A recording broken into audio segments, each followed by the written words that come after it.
perdura en mis sueños una patria nueva que a gustas se eleva de la gloria al reino, libre de ataduras nativas o extrañas, guardando en su entraña su prenda futura.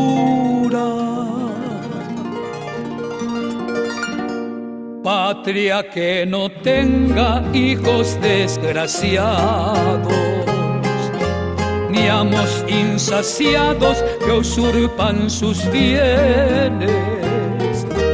Pueblo soberano por su democracia, puerto con fragancias de fueros humanos, en un paraíso sin guerra entre hermanos, rico en hombres sanos de alma y corazón, con niños alegres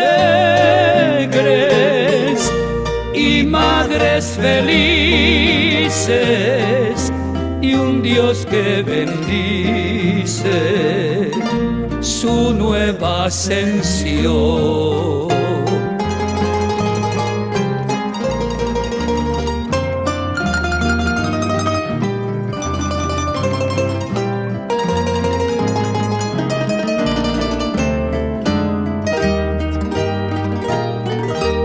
Patria sin muralla para el pensamiento, libre como el viento, sin miedo a metrallas, la nación modelo que por su cultura se ponga a la altura de todos los cielos,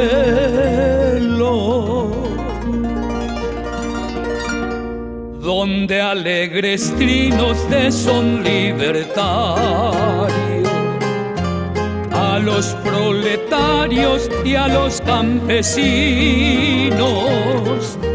Patria donde haya voces de estudiantes, promesas vibrantes de luz paraguaya.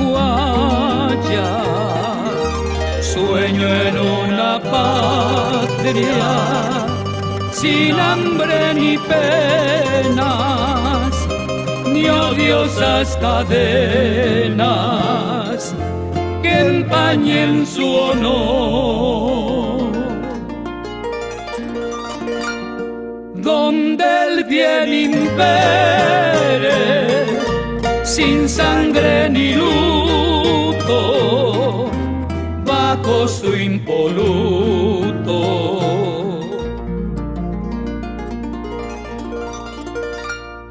manto.